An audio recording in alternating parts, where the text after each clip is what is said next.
Very good morning class.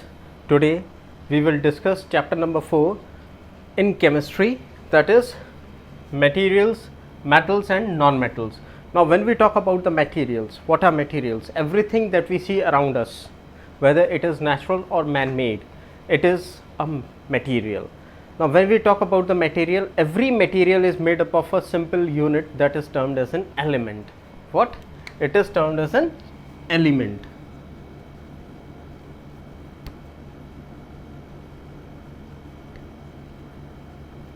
They are termed as elements. Now when we talk about these elements, what are these elements? These elements are the substances that cannot, elements can be defined as the substances that can be broken into two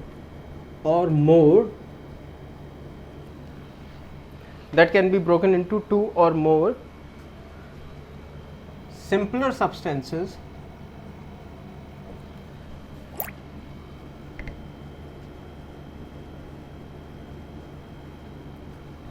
by chemical reaction. That is termed as an element, right? So what are elements? Elements are the substances that can be broken into two or more simpler substances by a chemical reaction, is termed as an element, and all the materials are made from the elements. Now when we talk about the elements, you can also say that all the elements have a similar type of an atom. That is, all the elements are made from the similar type of an atom. Now the question arises, what are atoms? The atoms are what? Atoms are the smallest unit or the smallest particles. They are termed as the elements that can retain their properties. The smallest unit which has a capacity to retain its properties is termed as an atom. So what is an atom? Atom, the smallest unit that can retain its properties, both physical and chemical, that is termed as an atom. So elements can also be defined as the set of the atoms, set of the same type of atoms makes an element, right?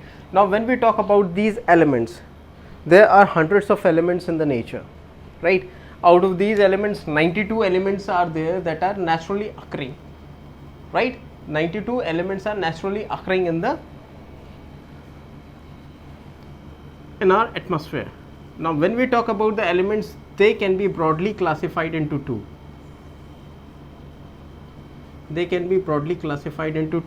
One is termed as a metal,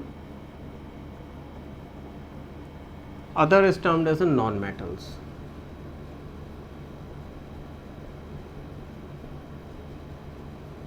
Right? One is termed as a metal, other is termed as a non-metal. Now when we talk about the metals, I am writing down the certain properties of the metals that are, they are ductile, they are malleable, they are sonorous, they are malleable, ductile, sonorous, good conductor of electricity, hard, good conductor of heat, electricity, right? So these are the physical properties that are associated with the metals. Now when we are talking about the elements, these elements are characterized into these two subheads according to their physical and chemical properties. Now physical properties are those properties which you can see, which you can watch and you can observe by your naked eye, that is termed as a physical properties. Whereas when we talk about the chemical properties, they are very minute. They are about the reactions that take place, right? So that is a different aspect, we will cover it also, but at present we are talking about the physical properties of the elements, and on the basis of the physical properties, the elements are divided into two groups, metals and non-metals. Now when we talk about the metals, do you know how many metals are there out of the 92 elements that are naturally occurring? Out of 92 elements that are naturally occurring, how many of them are metals? 70 of them are metals. 92 naturally occurring elements. Out of these 92, 70 are what? They are metals, and rest are non-metals, obviously, right? So when we are talking about the metals, they show these physical properties. What are they? They are ductile, they are malleable, they are sonorous, they are hard, they are good conductor of heat and electricity. Now when I am talking about the ductile and malleable, that means that these elements can be rolled into thin sheets, they can be rolled into thin wire. That is a term that is used for malleable and ductile. When we talk about the sonorous, it means they can make sound, makes sound on hitting, right? Like if I am hitting any, this is a metal top, if I am hitting it, then what happens? It is a metal, therefore it is making a sound, right? It is hard, I will not be able to break it, right? Why? Because it is hard, it requires extra amount of a force. And when we talk about the conductor, all the metals are very good conductor of heat and electricity, right? Very good conductor of heat and electricity. In this, one is the very good conductor of electricity in the form of a mercury, in form of mercury, that is represented as Hg. Now mercury is a very good conductor of heat, and that is a metal, and it is liquid, it is in liquid state. So there are certain exceptions also when we are talking about the physical properties, right? Now I am writing here mercury, it is found in a liquid state, but it is a metal.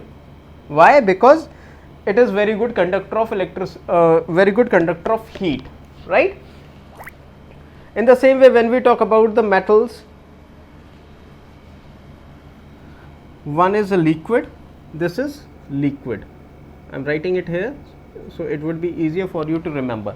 Now when we talk about the non-metals, now just the opposite of what the metals have, what the physical properties that are possessed by the metals, it will be totally different when we talk about the non-metals. So the first point that I have written is ductile. So these are non-ductile, they are non-ductile, they are non-malleable, they are non-sonorous, they are brittle, they are bad conductors of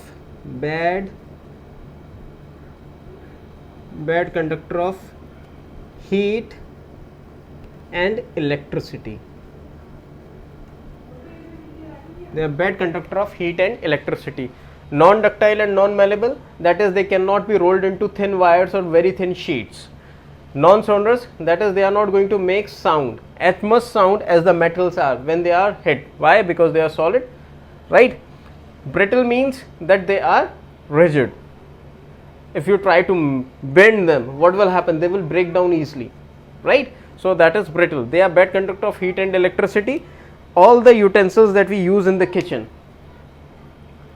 the part that is used for cooking of the food, that is made up of a metal, and the part by which we are holding that utensil, that is made from a non-metal.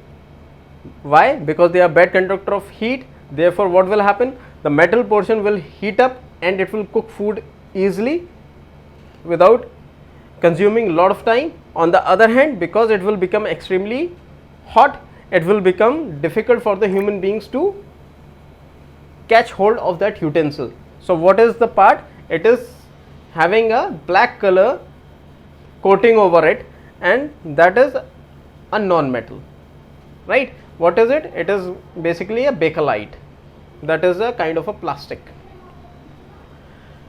So if we talk about electricity, as I have already told you about the exceptions, like mercury was an exception here, that was a metal but it is in a liquid state, so liquid cannot be hard. In the same way, when we are talking about the non-metals, graphite is an example,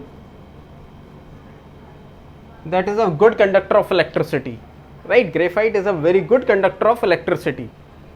Bakelite is a very good non-conductor of, or very bad conductor of heat, right? So if we are talking about the naturally occurring elements, they were 92 out of 92, 70 were the metals. Now if we talk about the non-metals, they are 22. Total number of non-metals out of these are 22, right? Out of these 22, when we talk about it, 10 out of these 22, 10 are solids, 1 is liquid, rest 11 are gases, right? Just remember it, when we are talking about the non-metals, oxygen, hydrogen, carbon, neon, helium, krypton, all these gases are what? These are non-metals, these are gases, right? And when we talk about the liquid, that is an assignment for you. You will find out which of the non-metal is a liquid, found in a liquid state, and I have already told you one exception, that is a good conductor of electricity is graphite. It is a good conductor of electricity. It is good conductor of electricity.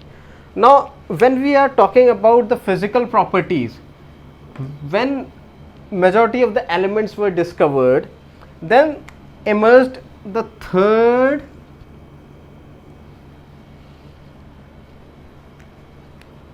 part, third portion, that is the elements cannot be classified into two, metals and non-metals. They can be classified further, and the third category was termed as a metalloids.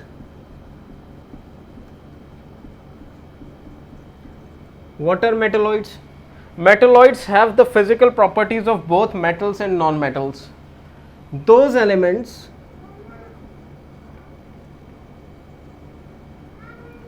that have intermediate properties of metal and non-metals are called as metalloids. What are they termed as? They are termed as metalloids. They are showing the property of the metal, they are also showing the property of the non-metals at the same time. They are having the mixture of the two, right? Therefore there a new term existed and it is termed as a metalloids. The examples of the metalloids are silicon, arsenic, germanium.